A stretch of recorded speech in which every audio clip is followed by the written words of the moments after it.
Okay, so if you're a horror fan, you almost certainly know the Magnus Archives. It's an absolute modern masterpiece. But what is it that makes it so unbelievably good?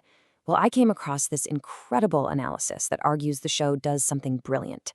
It takes a genre that's all about making us feel small and insignificant and uses it to tell one of the most profound stories about what it means to be human I've ever come across. So this quote is the first thing you see in the analysis we're digging into, and man, it is perfect. A lighthouse, both shelter and warning at once. Think about that. It's asking us to think about monsters not just as predators, but as signals, as symbols that are trying to tell us something important. And that one idea, well, that's the key to everything we're about to get into. All right, let's dive right in. First up, horror turned inside out. This is all about how the show takes a classic horror idea that we all think we know and just flips it completely on its head. So, we have to start with the basics, right? Cosmic horror. You know, the H.P. Lovecraft stuff. The entire point of this genre is to make you feel tiny, insignificant. The terror comes from that gut punch feeling that in the grand cosmic scheme of things, humanity is nothing. We're just ants, and a giant, unknowable boot that doesn't even see us is about to come down.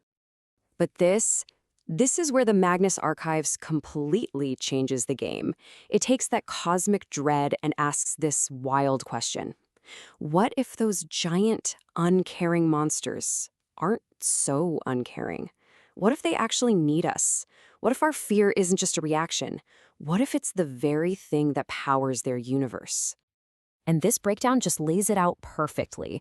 On the one hand, you've got the classic approach.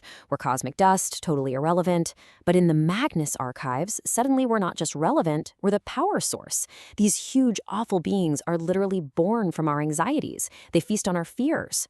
The horror is no longer out there somewhere in the cold, dark universe. Nope, it's in here, with us.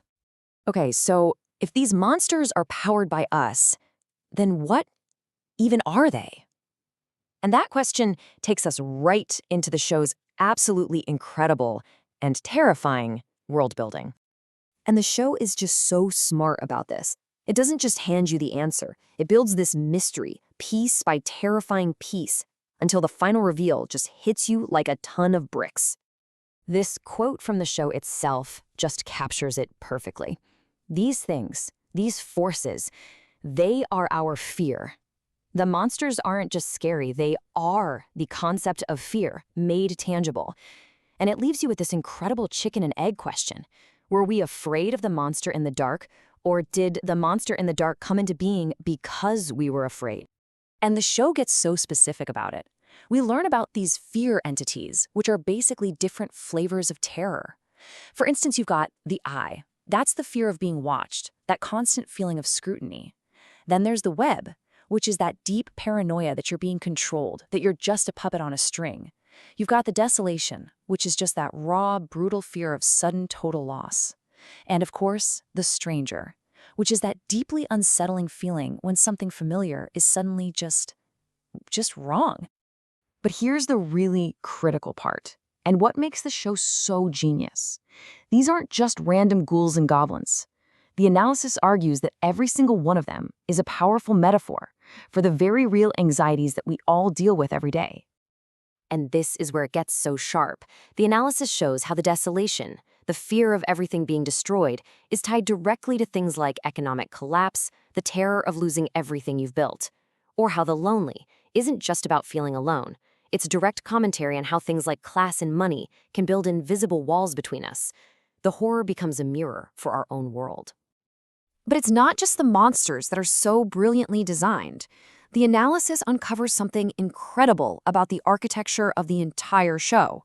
See, it's not just a collection of scary stories. It's a perfectly structured 5-act tragedy. Now, this might just be the most fascinating part of the entire analysis. The argument is that the 5 seasons of the show map perfectly onto the 5 stages of grief. The whole story is about the main character, Jonathan Sims, grieving the loss of everything. His safety, his normal life, and eventually, even his own humanity. And you can just see it laid out so clearly here. In Season 1, John is in total denial. He's a complete skeptic. This stuff isn't real. By Season 2, that's all shattered, and he's just filled with anger and paranoia. Season 3 is all about bargaining, as he starts making these terrible deals for knowledge. Season 4 is just this soul-crushing depression after a world-altering event. And then finally, in Season 5, he reaches acceptance. He sees the terrifying new world for what it is and decides what he's going to do about it. It's just a masterful emotional arc. And that whole emotional journey, well, it brings us right to the philosophical core of this entire story, the absolutely terrifying question of choice. So here it is, the big one, the ultimate question the show poses. In a universe that is literally run by entities that feed on your fear, that manipulate your every move, can you ever actually make a free choice? Or are you just a pawn in a much bigger, much scarier game? To really get into this, the analysis brings up this concept from the philosopher Jean-Paul Sartre called bad faith. And it's a really simple but powerful idea. Bad faith is when you lie to yourself and pretend you have no other option. It's that voice in your head that says, I had to do it, because the truth, that you chose to do it, is just too scary to face. It's a way of running away from your own freedom. And the show puts this debate on full display through two incredible characters. On one side, you've got Melanie King, who sees the horrifying machine she's trapped in and decides to break it. She says, if I'm just another cog, I'm jammed. It's this amazing declaration of agency. But on the other side, you've got Annabelle Kane, who just coldly argues that free will is simply ignorance. She believes we only think we're free because we can't see all the strings being pulled. It's the ultimate showdown, free will versus fate, on a cosmic horror battlefield. And that's what it really means to lose your humanity in this world. It's not about growing fangs or anything like that. It's about losing your ability to choose. It's the moment you stop being the main character in your own story and just become a prop in someone else's. You become an object, not a person, because you've given up the power to act. And this really is the final takeaway. The Magnus Archives pulls off this incredible magic trick. It takes the entire engine of cosmic horror, but instead of using it to show us how tiny and meaningless we are, it turns that terrifying power inward. It becomes a cosmic magnifying glass, forcing us to look at our own choices, our own fears, and our own messy human hearts. So, in the end, the analysis argues that the true horror of this show isn't a monster hiding in the shadows or a creepy voice on a tape. It's that deeply human, deeply painful struggle to make a real, authentic choice when you are absolutely paralyzed by fear and it feels like the universe itself is against you. And so we're left with this one last, lingering question. In a world that seems designed to crush you, to make you feel completely powerless, is the simple, defiant act of making a choice, any choice, as long as it's truly yours, the very thing that makes us human?